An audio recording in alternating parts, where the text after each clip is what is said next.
дозволете да ви се заблагодарам што не се приклучивте на една од неколкуте меѓународни конференции кои Фондацијата Отворено општество Македонија ги организира за да на некој начин работно ја одбележи својата годишнина, 25-тиот јубилеј од своето работење и делување во Македонија. Јас сум Нада Наумовска, постара координаторка во Фондацијата Отворено општество, работам на правни прашања во програмата за правно зајакнување. Во оваа трета сесија денес некако логично доаѓа да разговараме за тоа какви се бенефитите врз политиките од овие истражувања за правните потреби за кои што зборувавме. Зборувавме за тоа зошто воопшто се работат вакви правни истражувања, какви се резултатите од правните истражувања кои се работени во Република Македонија, но и компаративно слушнавме резултати од Канада. И би сакале нешто повеќе да слушнеме од панелистите кои ќе бидат говорници во оваа сесија за тоа какви се нивните знаења од системите од каде што тие доаѓаат и компаративно за тоа како резултат на истражувањата какви промени настанале во политиките. Можеме да разговараме за тоа какви промени настанале во законските политики, меѓутоа мислам дека Сабајли министерката убаво кажа не сите промени треба да се случат и на ниво на закон, така што можеби можеме да слушнеме од нашите говорници за тоа какви други освен законски промени на политиките дале ефект ваквите истражувања. Македонија е еден контекст, Обединетото кралство друг, Молдова трет, Канада четврт општествен систем, така што искуствата се различни, а нашите експерти знаат и многу повеќе од тоа какви се искуствата во овие 4 држави. Така што имаме задоволство да ги представиме паналистите, со двајца од нив претходно се запознавте во претходните сесии, Паско Плесенс и Јап Кари, а ни се придружува и колешката од Фондацијата Сорос во Молдавија, Наталија Камбуријан. Им благодарам уште еднаш што ни се приклучија на конференцијата и што ќе ни ги представат своите искуства во оваа смисла. Можам да кажам дека Македонија и покрај тоа што од 2013 има направено истражување за правните потреби, национално истражување, малку од тоа го видовме преточено во политики. Можам да кажам дека по мое мислење дека организациите кои работат на правна поддршка на граѓаните направија повеќе, како да кажам, промена на своите практики во смисла како работат со своите заедници и со луѓето на кои што тие им даваат правна помош, отколку што тоа го направија институциите. Пред Македонија предстои интересен период во смисла на промена на политиките. Така што она што ќе го чуеме денес од нашите паналисти, мислам дека ќе биде особено значајно. Меѓутоа тоа не се разбира, не се однесува само на Македонија, мислам дека и за другите гости од другите земји ќе биде тоа значајно. Па повелете, би сакала првен да го поканам господин Плесенс да ни се обрати, да ја слушнеме неговата презентација.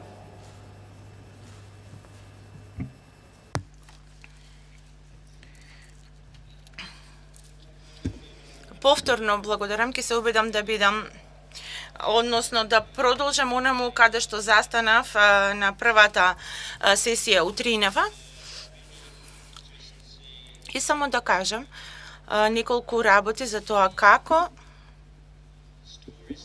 приказните кои што излагуваат од истражувањата за правните потреби во Англија или во Велс или во Обединетото кралство генерално, во Австралија, во Канада и насекаде ширум светот, како овие приказни всушност се морфираа во еден вид на различни дирекции или односно насоки на јавните политики. Пред да го кажам тоа, треба да кажам и дека ова не се случува преку ноќ и дека тоа не представуваше еден инстантен чекор, дека денеска правиме истражување, утре се случува некаква промена, дека сето тоа е еден многу бавен процес и дека првата голема студија која што е направена во и Англија и во Велс беше направена во доцните 1990 и извештајот беше објавен во 1999 година, а првата студија што јас ја правев беше студија финансирана од владата во 2001, а потоа следната беше во 2004 година. Потребни беа многу години пред да можеме да го смениме размислувањето, кој што јас ке се обидам да ги објаснам, да видиме додека да дојде на вистина една, како да кажеме, процут на промени. Што значи не постои инстантен ефект. Да продолжам каде што заврши Футринава. Главната промена е во однос на перспективата. И што тоа ќе направило во текот на последните години за голем дел од земјите каде што се правеа анкети во 90-тите години и во почетокот на 2000-тите години, всушност, дали тоа ја помена референтната точка од која што политиката и практиките почнуваат? Па затоа наместо фокусот да биде ставен на што овие луѓе кои што ги се во администрациите, во институциите, оние кои што се во практиката размислуваат во однос на тоа што не функционира во институциите и го смени фокусот од тоа дали луѓето кои што не ги користат и луѓето кои што не пристапува до правната помош што беше обезбедена, што ги спречува да го направат тоа и како можеме да ги оформиме услугите да бидат поефективни за тоа навистина да се случува. И потоа четирите клучни наоди кои што потекнува од самото истражување, може да видите една директна патека помекс. Прво беше искуството, нееднаквоста во искуството, зашто зборував Футринава. Тоа е нешто за што зборував малку повеќе и нешто што треба да размислуваме се поврзаноста помеѓу проблемите, како тие се групираат и кое влијанието на едни проблеми врз други. Според некои искуства, луѓе кои што имаат сериозни проблеми, како тоа влијае врз другите правни, на другите аспекти од нивниот живот, бидејќи правните проблеми не се јавуваат само преку ноќ.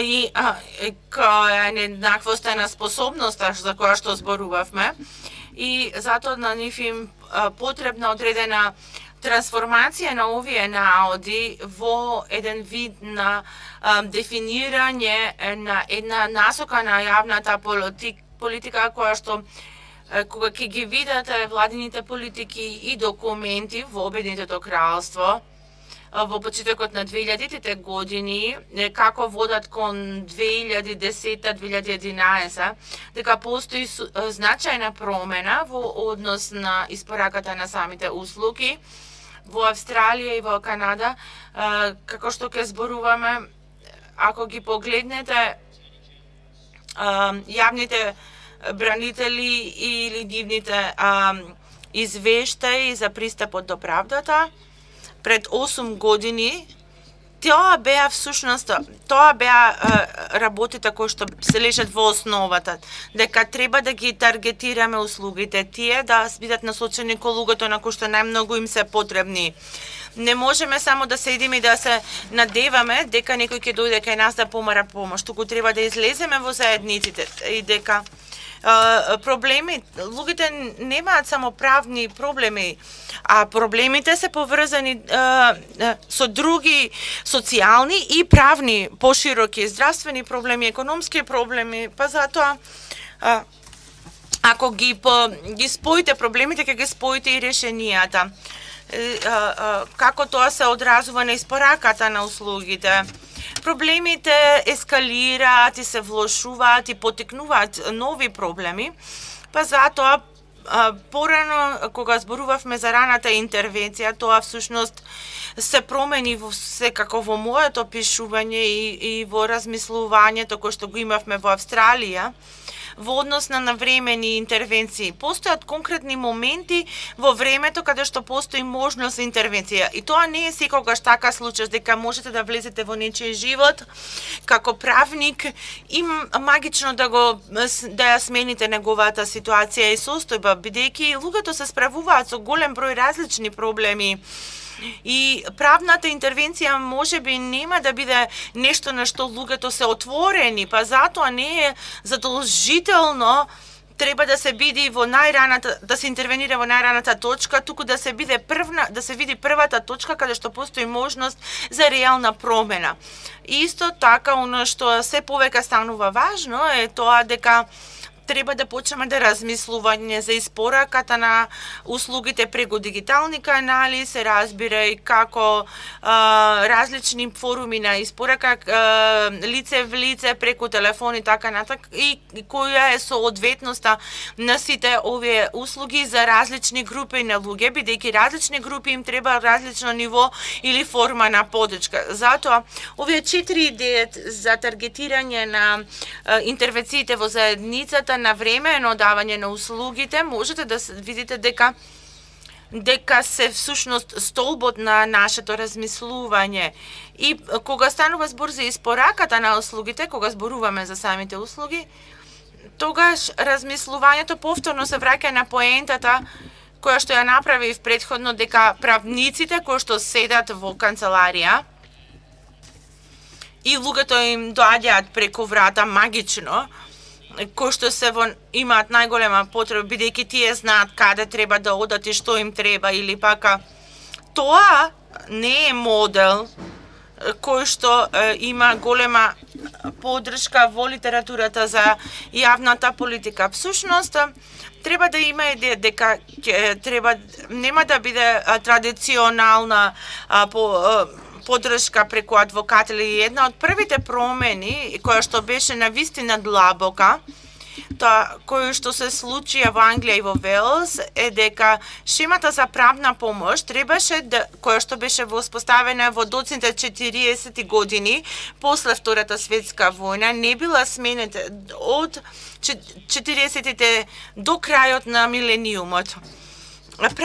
Шемата за правна помош беше да се дава пари на правни професионалци да обезбедуваат услуги за семејно право и некои други ситни услуги, а не нешто многу друго. Па затоа првата промена беше дека постојат голем број на правни проблеми кои што се вон оно што го справат традиционалните правници или адвокати. Па затоа како да ги потикнеме да го прават тоа, да им дадеме парите на луѓето што не се традиционални адвокати или правници и кои што никогаш не добиле никаква поддршка.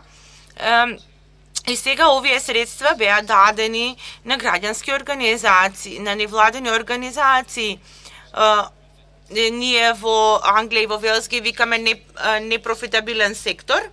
И посебно имавме конкретни популации и групи во заедницата и одеднаш ова беше еден легитимен начин на кој што можевме да ги решиме правните, а всушност и постоеше промена во самиот јазик и зборовите што се и промените на јавните политики беа многу бавни, промените на јавните услуги беа бавни, бидејќи постојат повеќе од 1000 адвокати и 10.000 адвокатски фирми,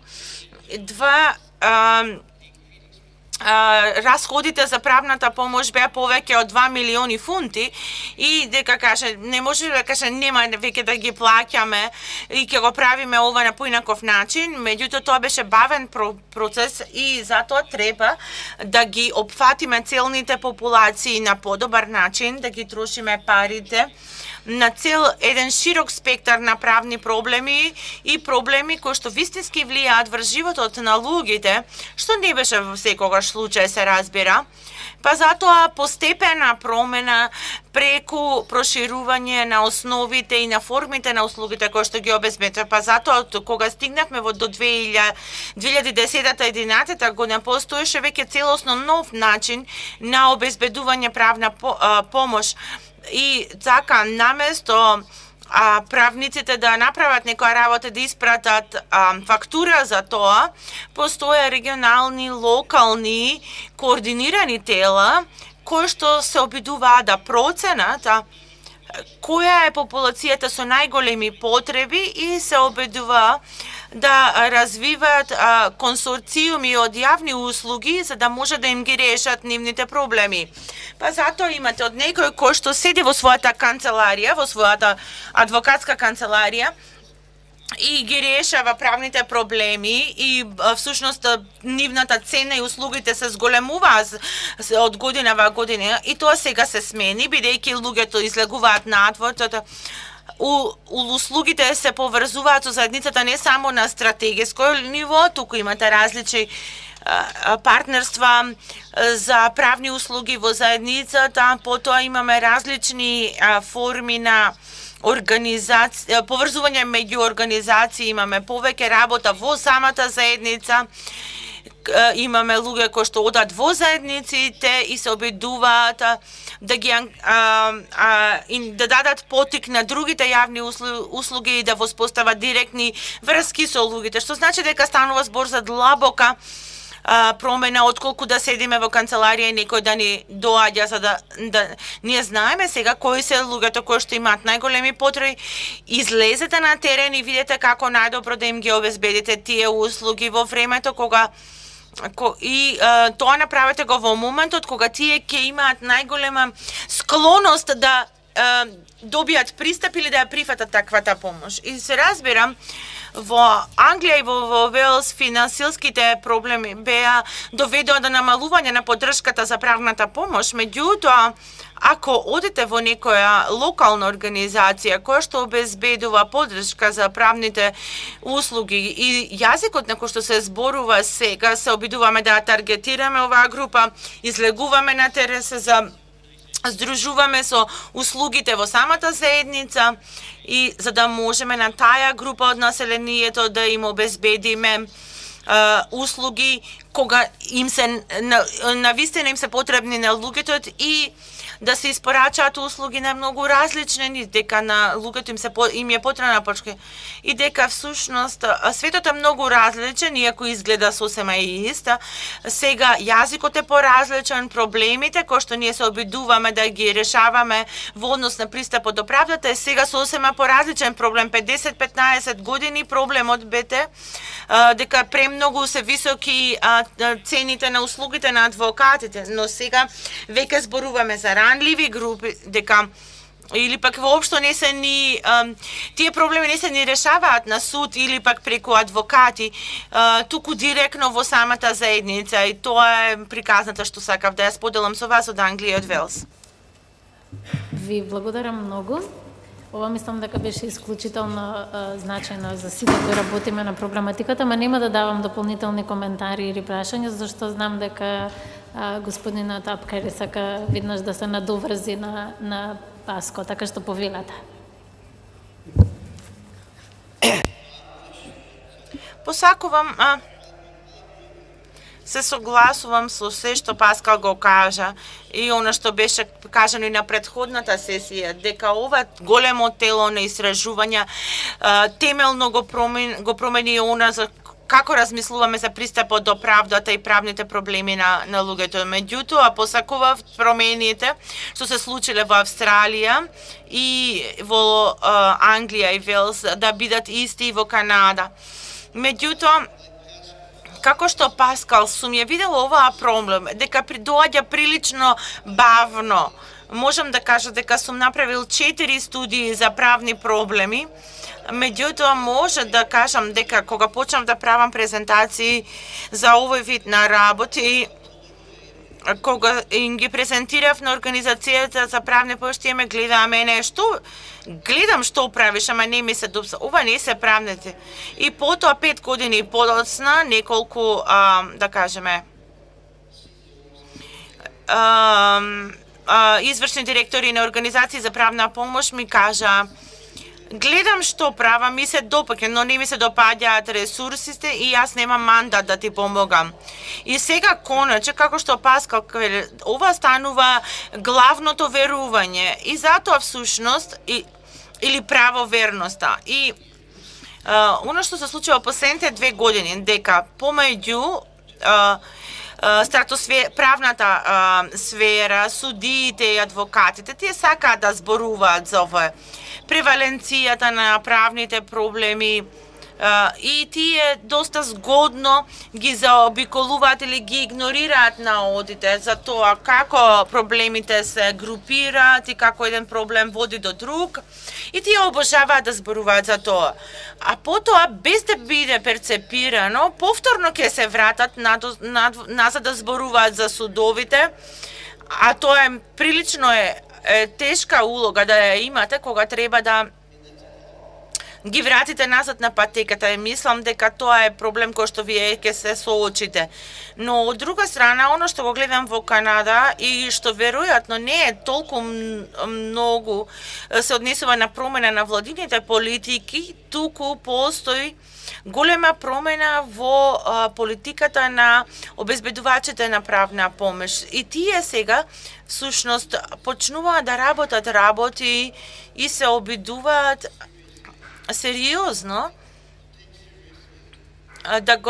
да ги сваќаат или да ги земаат резултатите од истражувањата за правни потреби за кои што зборувавме и за да развиваат приоди со работа во заедницата, за да допрат до луѓето кои што нема да дојдат до вас. Во Австралија имаше една фраза која што сите ја сака и ние развивавме нивната: не постои погрешна врата, не постои погрешен број. Одите и прашувате луѓето кои што тие треба да ги признаете овие луѓе. Тие не ја разбираат правната природа на нивните проблеми или сериозноста на проблемот. Па затоа преку механизмите како проверка за правни проблеми, дали имате проблеми да го врзете, да имате средства за до крајот на месецот, и всушност да врзате крај со крај во месецот или други слични прашања им помагаат и кога ќе го направите тоа. И постои една интересна работа. Јас сум во ред со неа, меѓутоа јас ги измислив бројките, но знам дека тие се прилично добри, меѓутоа проверката за правни потреби, веројатно околу 50% од правните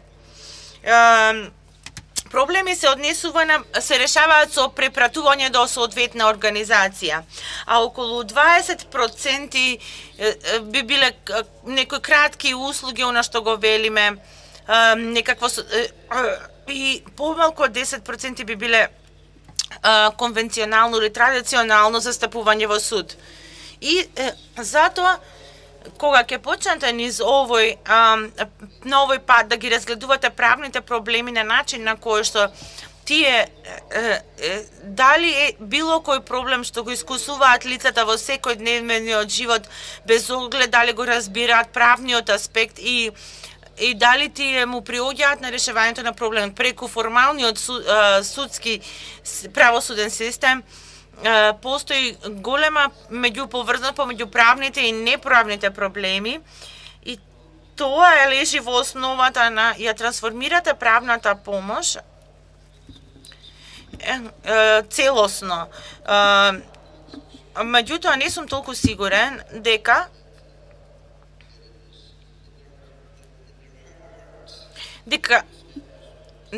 правниот естаблишмент се уште е подготвен да го направи ова. И можеби многу голем број на други луѓе не ја прифатиле идејата се уште целосно, меѓутоа во 2013 година направивме национална анкета и директорот на Истражувачкиот институт тој не сакаше да прифати дека постојат дека тоа се правни проблеми. Тој е образован човек, има докторска титула во антропологија, тој работеше со мене, изборувавме во различни делови и тие други луѓе имат меѓутоа неговата идеја за правните проблеми беше нешто сосема поинакво. Но тоа е начинот како ја трансформираме правната помош, да се обезбедат различен спектар на различни услуги и уште една кратка работа во однос на владата. Не знам дали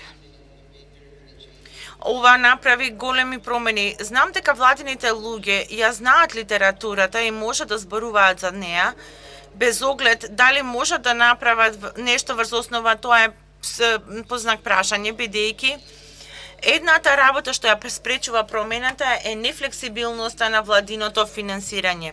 Бидејќи многу е тешко кога зборувате за некоја формула за финансирање од страна на владата која што распределува одреден процент на средства на различни организации што обезбедуваат правна помош. Одбидете се да избегнете тоа, да правите нешто друго, тогаш тоа ќе биде, тоа е на пример многу тешко. Меѓутоа имам многу поголеми надежи отколку што звучам кога ги презентирам моите мисли.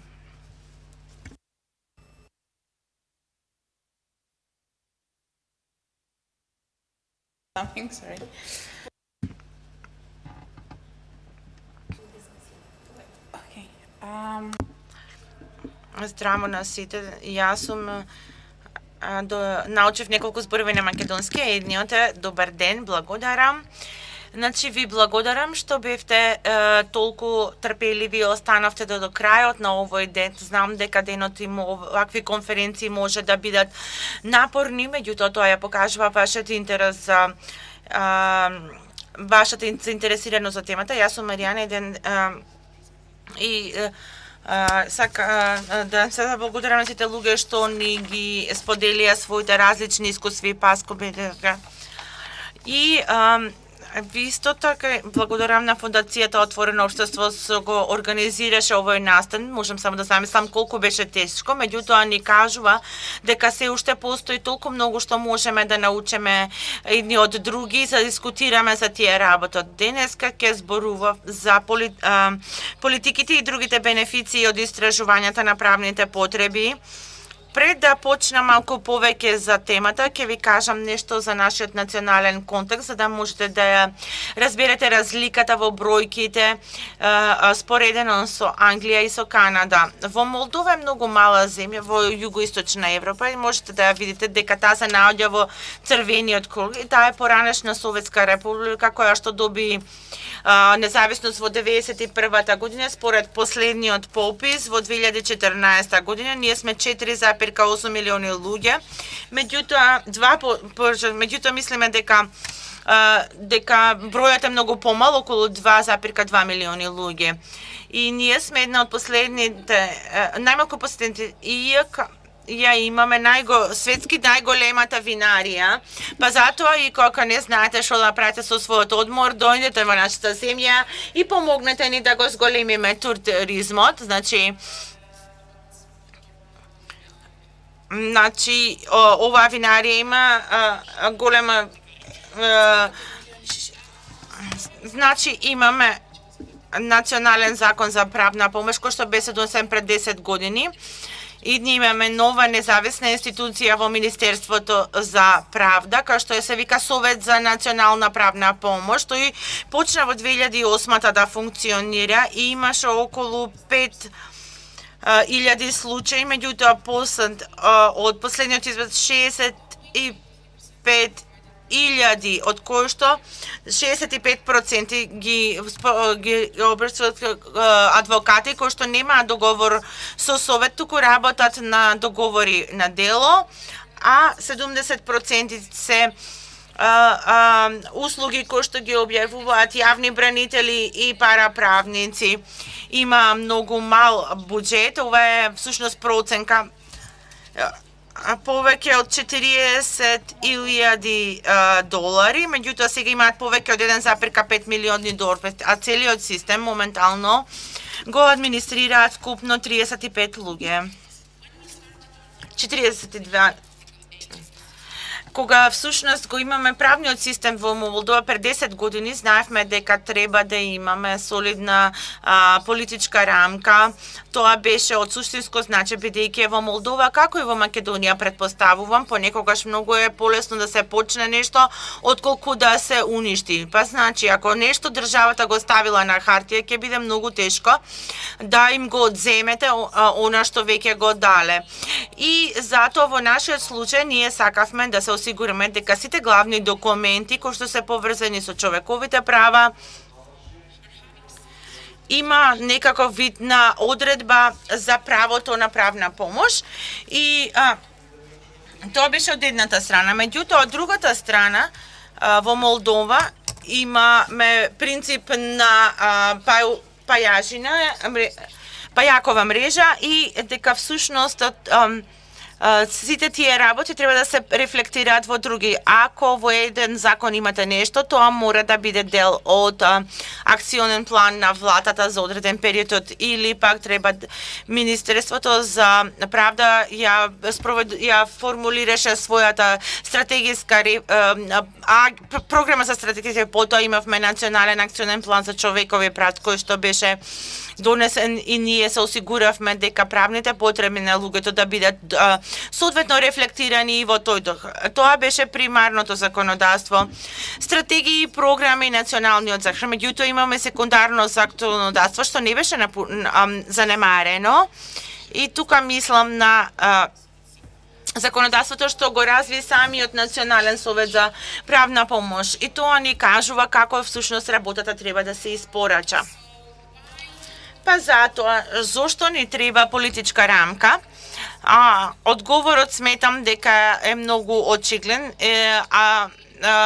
до сега немаме никакви невладени институции кои што можат да ја надживеат државата, што значи дека државата е единствената институција која што обезбедува дека вашите услуги се обезбеди. Квалитетот е сосема друго прашање. Меѓутоа, да се осигураме дека оваа тема е на нивната агенда е важно. За зошто ни требат правни истражувања за правни департаменти. Презентациите пред мене всушност и придоено, бидејќи правните потреби не е само за правните проблеми. Туку го отворивме дискусијата за врската помеѓу здравството и правото. Паско веќе претходно спомена дека ми се допаѓаше прашањето што им го поставуваш на учениците. Кажете ми проблем кој што не подразбира никаков правен проблем или и затоа тоа треба да биде приоритет и всушност нашата силна страна е понекогаш да зборуваме со владата, со парламентот и со носителите на одлуките за тие да го разбират се во ова, а подоцна работите можат многу полесно да се одвиваат. Како започна сето тоа? Предпоставувам дека кога го почнавме диалогот со владата и во парламентот, веројатно многу невладени организации го поставуваат исто праш. Како знаете дека тоа е проблем или прашање, дека на луѓето им треба правна помош? Па затоа одговорот мора да биде преку истражување и треба да почнете со истражување. Не можете да одите да кажете слушнав од соседите дека треба да се направи правна програма за правна помош. И истражувањето е еден инструмент кој што може да биде целосна слика за она што се случува и тоа може да го ставите на масата и да имате поинаков разговор со луѓето кои што велат дека тоа не е важно. И она што ние го направивме дека всушност да одговараме на прашањето, направивме неколку истражувања кои што беа на фондацијата Сорос во Молдова. На почетокот почнав со оценка пред донесување на националниот закон, имавме наследена постапка од Советскиот сојуз која што беше екс официо работа од страна на комората на адвокатската комора и не се гарантираше квалитет и имаше корупција, недостигна транспарентност, направивме проценка и изготвивме документ дека работите не одат на добро, дека треба да бидат сменети. И повторно дека работите бавно се одвиваат и како што може да видите, ни требаше скоро 6 години од истражувањето до годината кога беше усвоен законот и воспоставен Националниот совет за правна помош и дека ние треба да бидете трпеливи и упорни.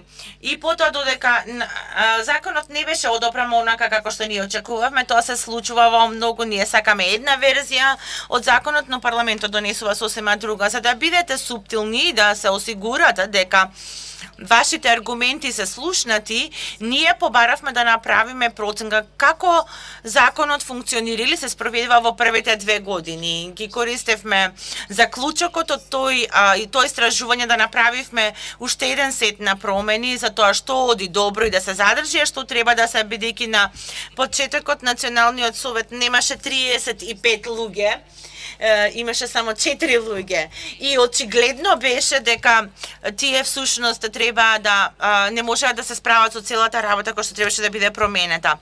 Всушност потоа продолжувавме со студијата за правни истражувања која што беше направена со помош на Мартин Граматиков. Тие ја нема експертизата, па тоа го замоливме да дојде во Молдова и да го направи ова истражување. Тоа беше прилично корисно, бидејќи тоа ни покажа дека луѓето обично не признаваат или не ги препознаваат своите правните проблеми, како што беше споменато, мора да имате конкретни прашања, не можете да ги прашате дали имате правни проблеми, не се им е во ред. Не функционира тоа така. Прво, значи треба да потоа имавме уште еден пакет на истражувања која што ни помогна во секоја фаза од нашата активност и треба да зборувавме за други бенефиции, освен или придобивки, освен промената на политиката, да ни покаже да ја оформиме рамката на политиката, но потоа имавме многу добри поенти кои што ни покажа насоката каде треба да действуваме и како работите може да се постојат одредени условите во кои што ги користевме на различни начини, не само во политиката, туку и во стратегијата и во стратегиите на другите организации. Треба да знаете како стојат работите, каква е ситуацијата во тој момент и каде сакате да одите. Исто така, овие податоци ги користиме за да ја оформиме работата на параправниците. Беше јасно дека правниците не може да бидат одговорот на едноставни правни прашања и се разбира со одредена обука. Истражувањето ни покажа дека 5 приоритетни теми беше дека може да биде еден инструмент за мерење на нашиот успех. Доколку државата или организациите имаат ресурси за да проведуваат редовно ваков вид на истражување, ќе видите како вашата работа влијае врз населението. Можете да извлечете одредени заклучоци и тоа е прилично корисно за сите. И сметам дека тоа е се што сакав да споделам со вас. Благодарам за вниманието и благодарам многу, Наталија. Благодарам на сите тројца. Различни интересни презентации. Баш ми се допадна тоа што за еден момент имавме два времеплова. Еден времеплов на фондацијата во Македонија и еден времеплов на започнувањето на системот за правна помош во Молдова. Интересно е да се види како која земја ќе се зафати со правни реформи, како тоа изгледа чекор по чекор и особено ми се допадна тоа што сте имале таков прецизен оперативен план за имплементација. Тоа кај нас секогаш се чини дека е пропуст. Фала ви за на некој начин утешните зборови за тоа дека навистина треба време за да се видат промените во пракса. Во исто време и утеха, но и обхрабрување да бидеме истрајни во тоа што го работиме. во искуствата ете на Англија и Велс промените дошле по некаде 10 години, ако не и повеќе од започнувањето на првото истражување. Промените слушнавме дека се случуваат во одредени институции, меѓутоа не секогаш и на највисоко ниво, не се случуваат и кај некои професии кај кои што очекуваме. Слушнавме примери за суди или за повисоки нивоа на владини институции. Меѓутоа, сепак за нас останува битна посветеноста на ова прашање. Јас би ве замолила, доколку имате прашања за панелистите, да ни укажете со кривање рака.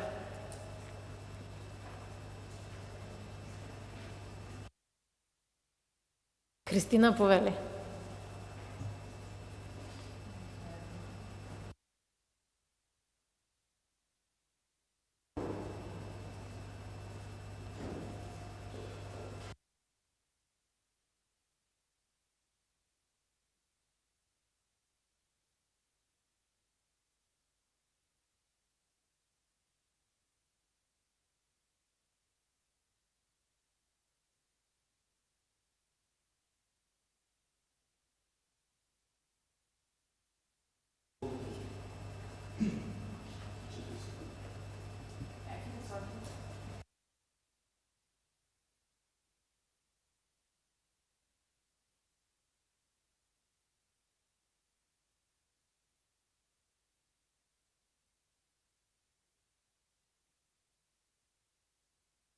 Имам прашање до сите тројца панелисти, ќе биде прашањето. Навистина преубави презентации и искуства, кои што верувам дека на сите нас ќе ни бидат од помош за понатамошниот процес на реформа во Македонија и во системот на бесплатна правна помош и препознавање на другите модалитети на правна помош. Моето прашање е кој е најефикасниот, можеби малку тешко да се даде одговор, меѓутоа кој е најефикасниот начин на презентирање на овие истражувања и на одите од истражувањата пред надлежните институции? Како на нив најлесно да им објасниме кои се правните потреби на граѓаните, зошто е потребно промена на политиките и реформа, не мора да биде законско решение, туку промена во нивната работа, и на кој начин да ги заинтересираме и да ги заинтригираме за понатаму да работат засновано врз правните истражувањата на правните потреби на граѓаните. Кој да се чувствува повикан, меѓутоа прашањето за сите тројца.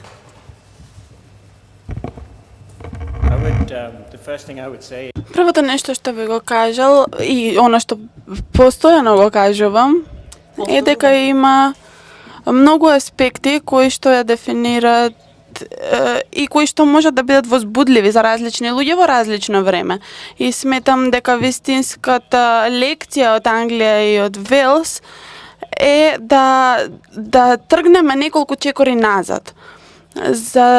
И тоа се случи поради финансиската криза, а правната помош не е лесна да се кога ве отпуштат од работа, но процесот на промена што се случи помеѓу средината на 1990-тите години и финансиската криза, сметам дека беше производ само на повторно и повторно покажување на колку што е можно повеќе луѓе и не знам дали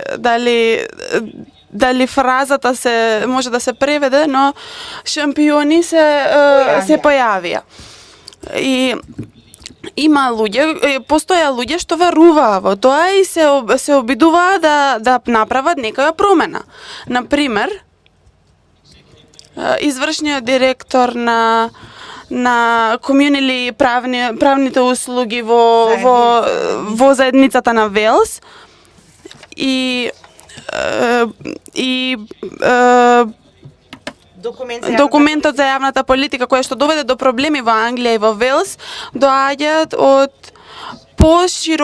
поширокиот сектор на давање совети кои што сакаат да истражуваат и сакаат да направат промени.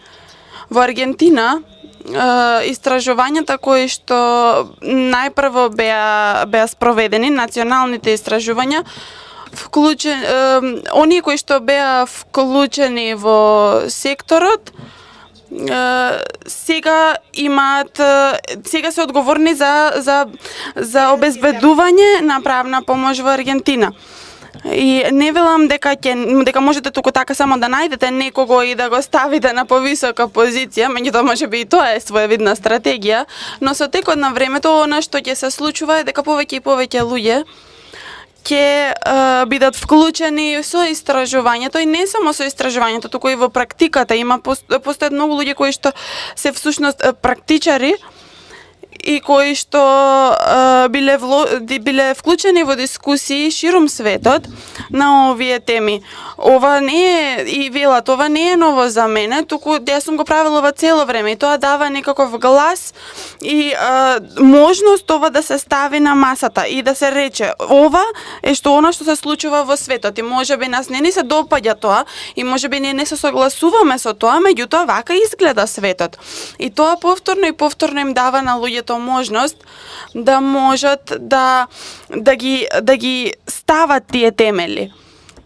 И јас но воопшто не е лесно за мене и за другите луѓе да го сменат начинот на размислување и мора да си ги одбранувате своите ставови, затоа што ако имате нешто како финансиска криза, сите истражувања на светот можат да се презентираат, меѓутоа тоа нема да ја промени ситуацијата во Англија и во Велс. И одлуката на министерот во Англија и во Велс. И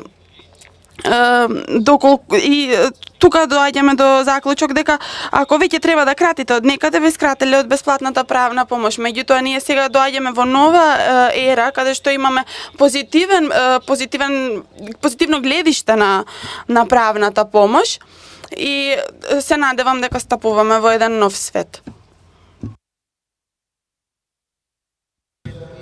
Веќе неколку години од почетокот на 2012 ми се чини, Канада имаше многу интересно движење за правна помош, за обезбедување правна помош за лица и семејства, кое што беше предводено од судија во Висшиот суд.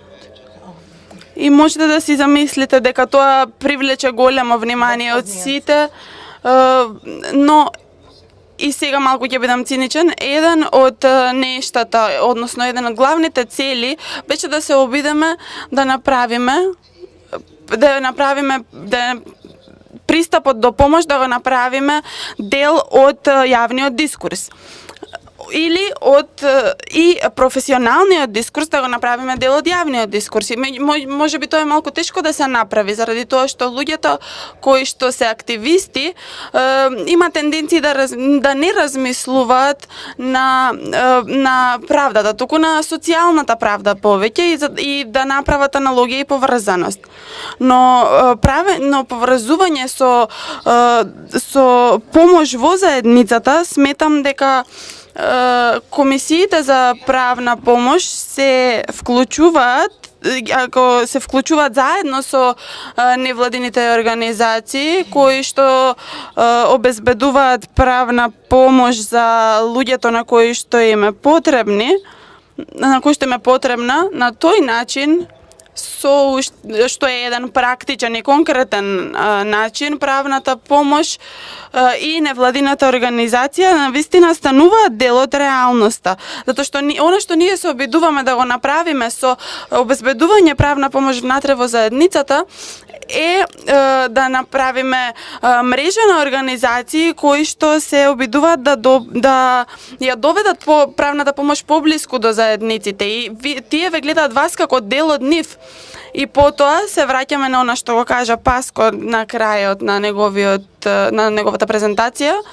И тогаш е многу поневеројатно дека политичарите ќе скратат правната помош, како што прават обично кога ќе дојдат тешки времиња. И мислам дека сме на правилен, меѓутоа спор пат и единствениот начин на кој што ќе стасаме до целта е да ги ангажираме организациите во граѓанското општество.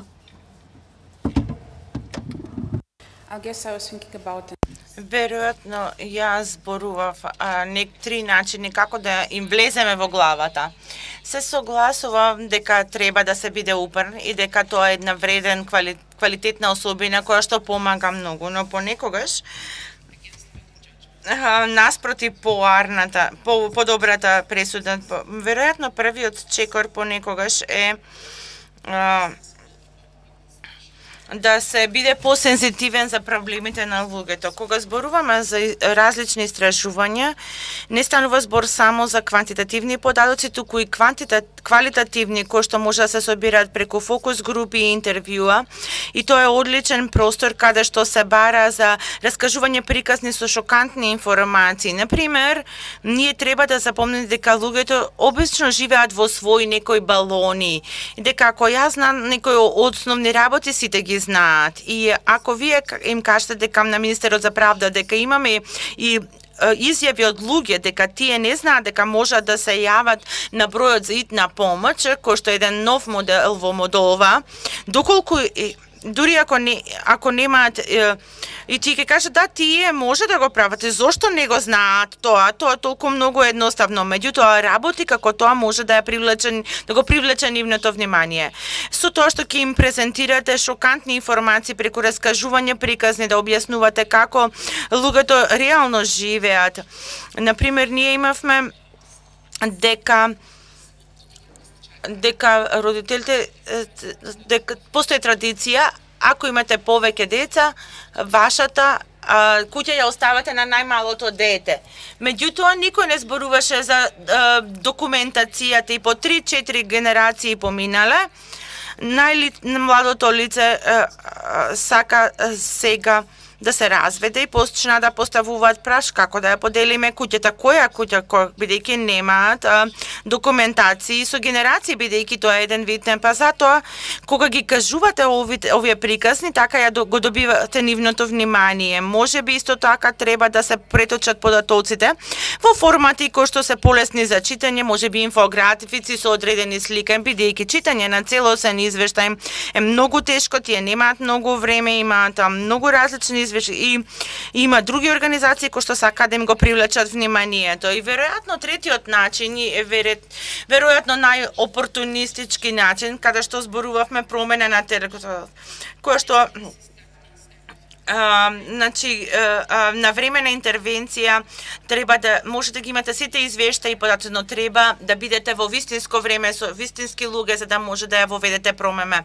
И за жал таква е ситуацијата. Ние бевме всушност среќни во тој аспект бидејќи имавме промена на власта со политичка партија која што беше по европски ориентирана во одбрана на човековите права и така натаму и се разбира дека тоа ни беше другите ќе ни кажат дека вие сте добри луѓе дека и тие затоа ја прифатија нашата, меѓутоа за жал понекогаш тоа потребно да имате среќа малку.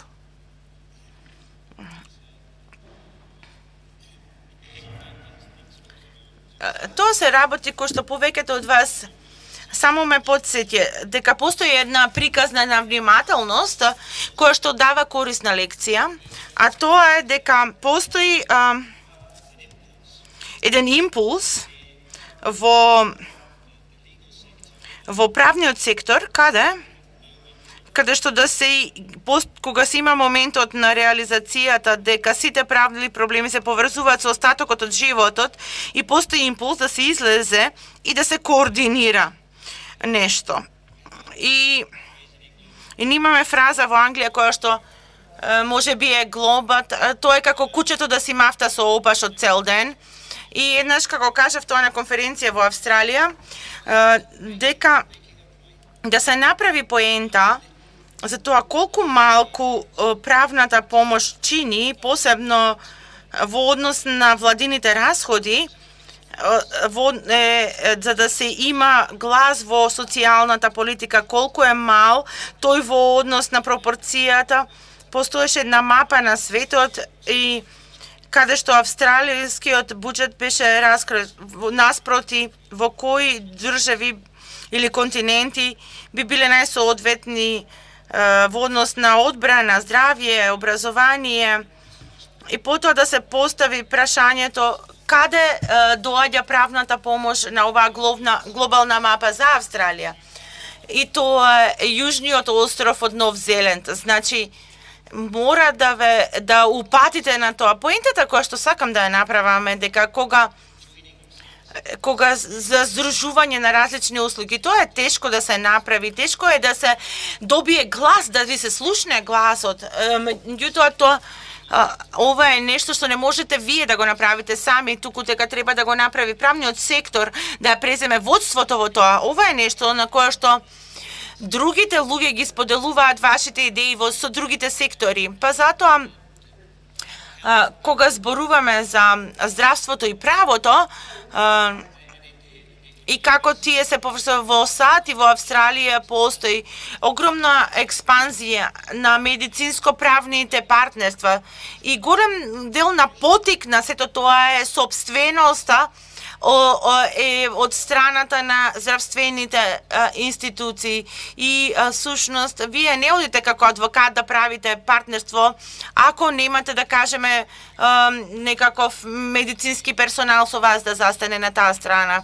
И мислам дека тоа всушност треба да ги имате во предвид различните аспекти на размислувањето на владата и да ја правите промената одвнатре, а не однадвор, затоа што тие треба да научат каков е вашиот придонес кој што го имате во малиот остров.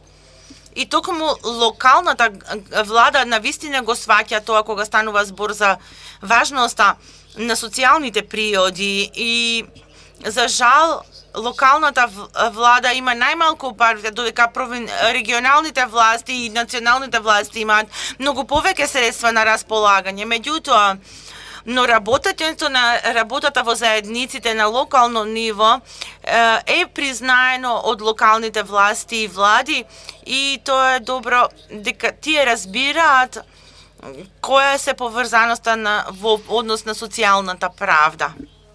Ето исклучително интересни одговори.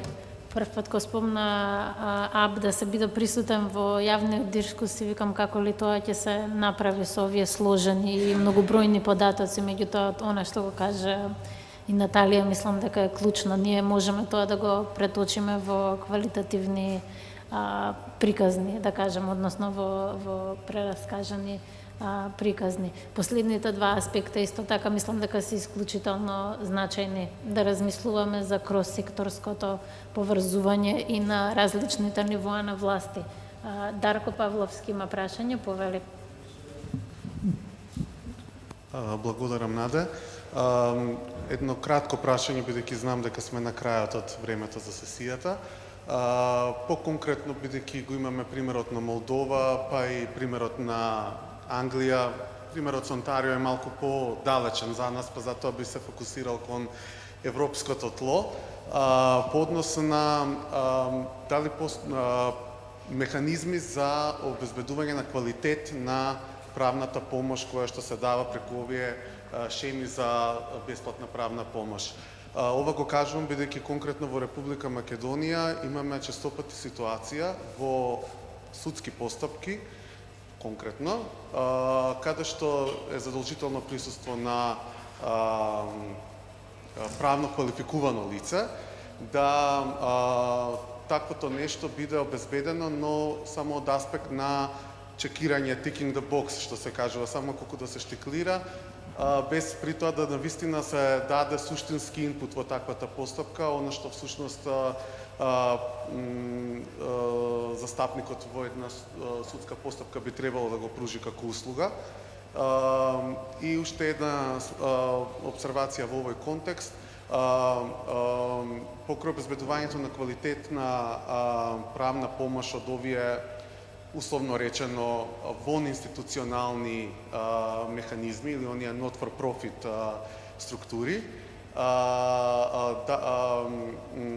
дали би можеле во целиот овој систем да го интегрираме и постоењето на некои восстановени структури, например постоењето на омбудсманот, кој што би можел да делува како некој медијатор помеѓу поединецот и јавниот сектор, или пак она што во Македонија го имаме медијаторите кои што треба да помогнат во разрешување на некои приватни спорови. Дали тие исто така би требало да бидат дел од тај веб, од таа мрежа на правна помош која што се дава на поединецот? Благодарам.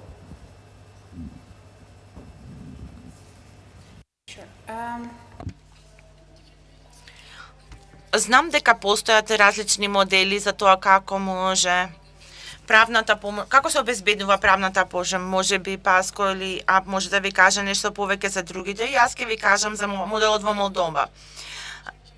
И во Грузија одбра да ги контролира адвокатите кои што ќе одат кај корисниците, значи тие се по договора на Националниот совет и работат 24 часа за нив.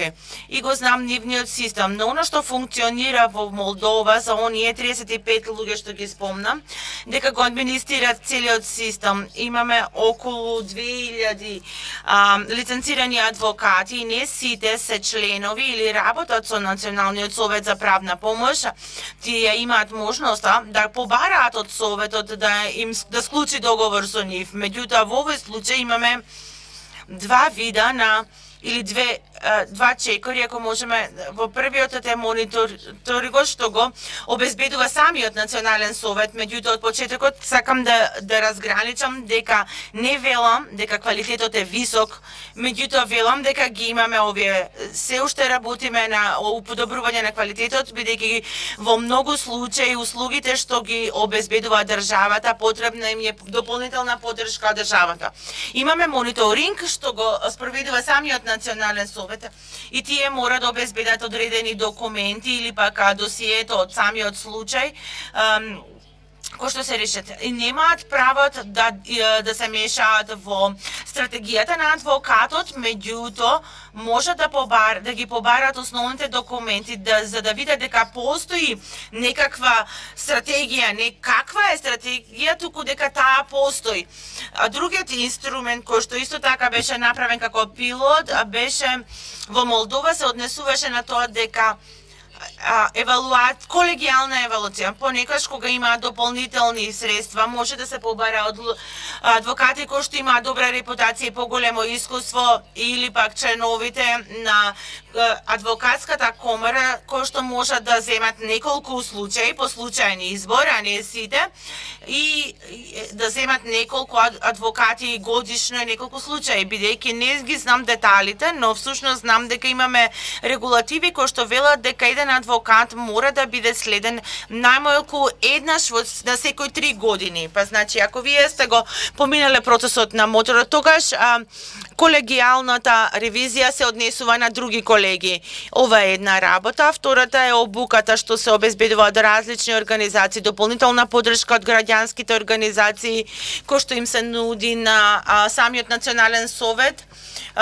Ние имаме поддршка, имаме адвокати кои што се всушност специализирање да работат со конкретна група. Други донатори може да обезбедат квалитетна помош на жртви на кривични дела од омраза. И тоа не е еден вид на...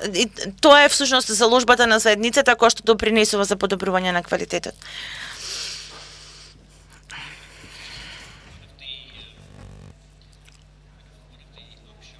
Една од главните работи за тоа што има големи расходи во Англија и во Велс се однесува на дека откога имаше промена на перспективата и подоцна властите почна да не само да им ги плаќаат сметките на овие обезбедувачи на услуги, туку и да купуваат услуги, беше огромна грижа беше всушност квалитетот и голем дел од парите и истражувањата се потрошени на како да се подобри сето тоа. да се измери квалитетот на правните услуги. Исто така, некои работи се лесно достапни онлайн, кога станува збор за 80-тите години, тоа представуваше проблем во Англија, меѓутоа во суштина се однесува на 3 клучни работи. Може да имате, ќе кажам 4 работи, значи да се поправам. Може да имате мерки инпут, мерки за тоа луѓето кои што работат работата треба да имаат одредени акредитации за тоа. Па затоа ако сте адвокат, тоа значи дека имате диплома во право и потоа може да имате процесни мерки кои што се однесуваат на разгледување на работата што била испорача. Во Англија и Велс имаме 2 големи шеми кои што беа поставени. Едната беше колегијална ревизија и она е таа што го издржа тестот на време. Тој морам да кажам, ако сакате да го институционализирате, тоа не е прилично ефтино, меѓутоа е ефективно и всушност помага на самите професии. И постои нешто што ние го викаме трансакционен критериум, кој што е еден вид на технички начин на кој што се зборува за ревизија на работата, каде што Комисијата за правни услуги во Англија има овластување да влезе во адвокатските канцеларии и фирми и да ги ревидира нивните досиеа по случаи и воспоставени се критерии како треба да изгледа добро досие за еден случај и беше изненадени бевме колку лошо изгледаат некои од овие досиеа што беа ревидирани и нешто што и тоа е еден вид на процес кој што можете да го разгледувате од различни аспекти. Потоа имаме критериум за менеджмент, кој доколку некоја организација има добар менеджмент и незините резултати ќе бидат многу подобри и квалитети. Значи квалитетот за менеджмент што ги поставивме се однесуваат на надзор,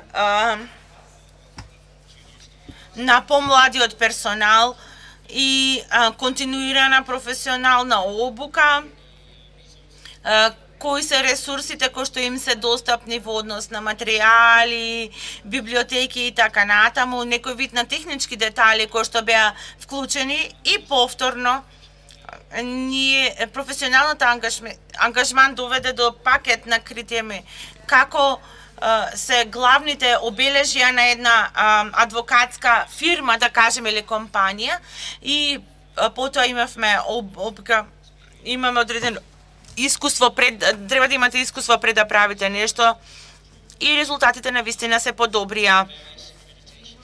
Постојат различни шеми за акредитација во Англија, во Велс, за различни работи. Некои работи не можете да ги преземате ако немате например, не можете да работите во полициска станица ако немате акредитација од самата полициска станица.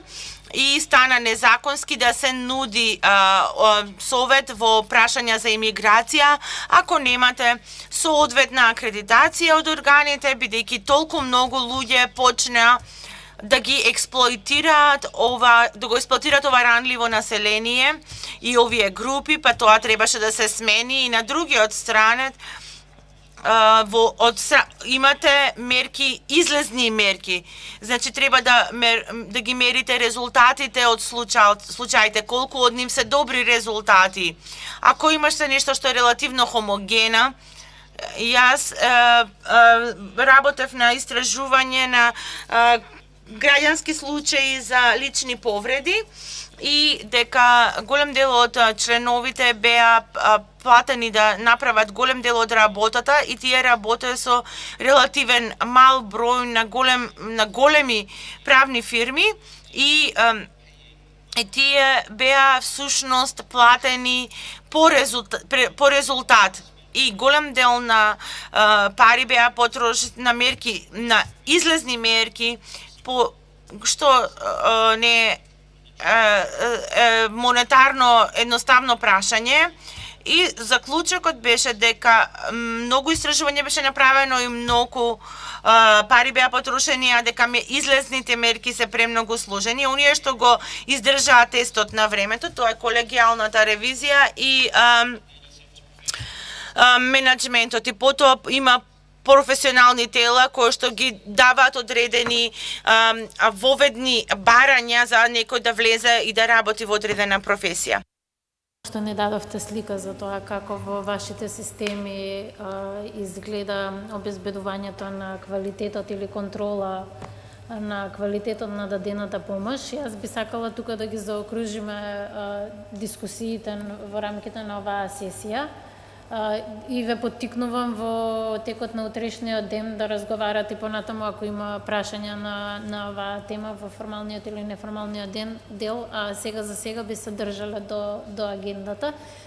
Им се заблагодарувам на сите тројца панелисти. За мене беше исклучително корисно. Се надевам и за оние представници на организации и институции кои работат на застапувачка работа во смисла на преточување на резултатите од истражувањата во подобри политики, во смисла на тоа како да се даде одговор на правните проблеми кои што сме ги лоцирале со истражувањата. Ви благодарам.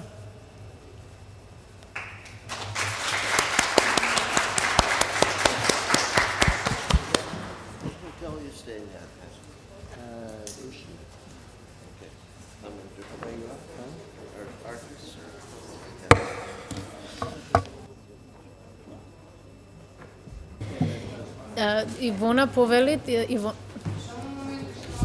Да, извинете, има уште една кратка завршна сесија. Така, добро. Важи, нема да седнуваш тука. Или? Добро.